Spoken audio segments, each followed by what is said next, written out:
All right, let's talk BYU sports. Now, Brian Santiago appeared on BYU Sports Nation yesterday in the aftermath of the House settlement, and he said he looks at this as a major advantage for BYU because he is right in saying that the previous models of NIL and the era that we were just in were unsustainable. Now, do I think we're that far removed from them, even with this House settlement? No. And in fact, it could actually just go right back to the way it was if a lawsuit or two are filed and they have their way in the legal system. But let's look at this from the perspective of him talking about it. He made the comment that he wants to invest in all BYU sports. And I can respect him wanting to do that because it was what his predecessor, Tom Homo, endeavored to do with the BYU athletic department. He wanted every sport at BYU to truly be an elite team. And the bigger point here is that BYU is trying to make sure that they're a household name across multiple sports.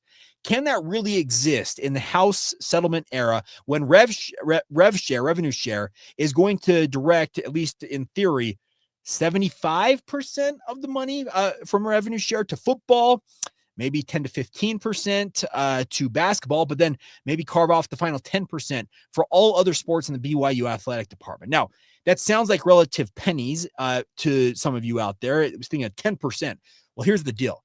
10% of $20.5 million is $2 million in change. So it's not insignificant money. It does pale in comparison. Let's say that BYU football gets 70%. Well, that's 14 plus million. So that's a significant amount of money they're getting for football. And then basketball, if they have their 10 to 15%, it obviously pales in comparison to those numbers.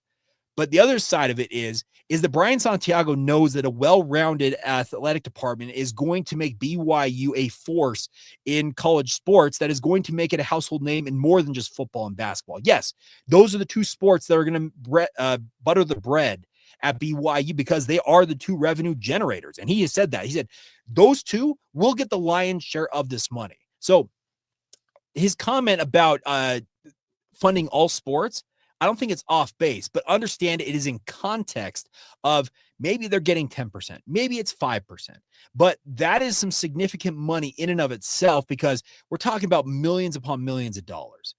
The NIL in the Olympic sports, we'll call them that, even though it doesn't necessarily fit all the time, is that $40,000, $50,000 can make a significant impact. I told you guys not that long ago that Steve Cleveland was on with DJ and PK on the KSL Sports Zone and said that maybe it wasn't Steve, but somebody made the comment that BYU's men's golf team, every guy on the golf team was making north of $100K in NIL. So that's a significant amount of money because in college golf, that resonates. It doesn't resonate for basketball or football where guys, quarterbacks, AJ DeBonster, for example, for the BYU basketball program, are making millions. But they are still significant amounts of money to these Olympic sports that can make an impact in recruiting, retaining talent, and helping BYU be a competitor in multiple fields of athletics that they pursue. We all know that cross country and track and field are elite at BYU. I would expect that maybe some more money relative to what it is in this revenue share era gets filtered down to them, hopefully to, as I said, retain some talent or maybe attract some via NIL and the like. The bigger point is understand that, yeah, Brian Santiago, he wants BYU sports to matter, and he wants them to matter on a national level. He said that Henry B. Eyring, now a second counselor in the first presidency of the Church of Jesus Christ of Latter-day Saints, spoke to BYU's athletic department at one point and said, a coach, I guess, asked the question, what's the expectation of us at BYU? And said, be great, be excellent. And the follow-up question was, what does that mean? And it says, to resonate and to matter nationally. Now, football and basketball, they're going to resonate the most nationally because obviously those are the sports that the vast majority of us watch. That's the reason why this podcast is built around, hey, covering BYU football and BYU basketball. Every so often, we'll veer off and talk about another topic. We talked about Jane Hendengren yesterday, who is a fantastic athlete in her own right and could be the Caitlin Clark of BYU athletics. But the two revenue sports are a big deal, and they're going to draw the most eyeballs, but there's no reason to think that BYU sports cannot compete on a national level in multiple areas. Jennifer Rockwood is as good as they come in women's soccer. She has led them to a college cup multiple times and has come oh so close to winning a national title. And I hope that at some point she gets her chance to win a national title as the only coach that BYU women's soccer has ever known.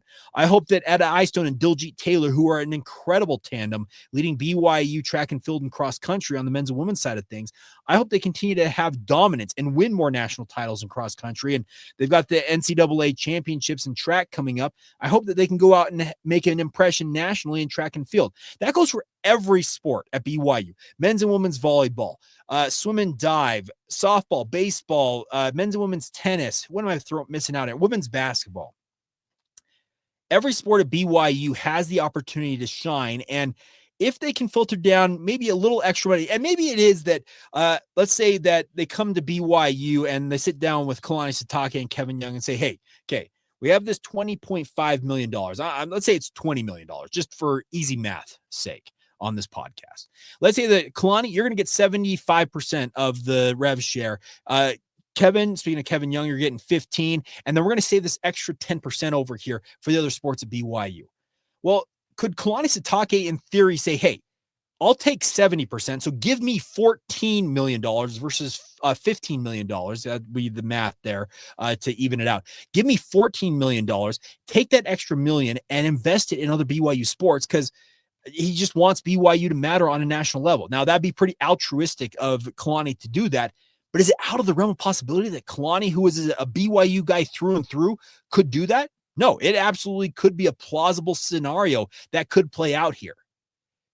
He's still going to have plenty of money. He's going to have $14 million to work with. And yes, $1 million, that's a lot of money. It's more money than many of us will ever make in our entire lifetime.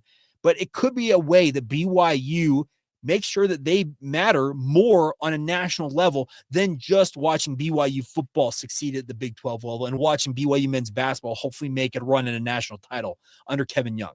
Those two, if they make those type of runs, yeah, a whole lot more money is coming into the coffers for BYU athletics, and thereby they'll be able to continue to fund this revenue share and the like and pay out more to their athletes. But I still think that other sports can make an impression and, in theory, can help BYU become the nationally renowned athletic department, speaking as a sum total of its parts, more so than, yes, it said, like maybe propping up BYU football or BYU basketball and making them that cash cow and the focus of BYU sports. Food for thought. I'm interested to hear your feedback on any of it. I appreciate all the feedback, honestly. Good, bad, and indifferent. I do appreciate feedback. It helps me become a better host. And let me know what you think. Am I up in the night in considering that notion that maybe there could be an extra little bit of money, like I said, $1 million carved out or more than that for BYU's other sports? I don't think it's a bad idea. And in fact, I think it could help BYU become just what BYU aspires to be, and that is truly nationally relevant across the board. All right, that's going to do it for today's edition of the show. As always, cannot thank you guys enough for your continued support of the podcast. It's always a pleasure to sit down and knock this show out. It's an outlet for me. I really do appreciate any and all patronage you guys give us. And as always, thank you for making Locked On Cougars your first listen of the day. And until tomorrow, thank you for being an everydayer right here on the Locked On Cougars podcast.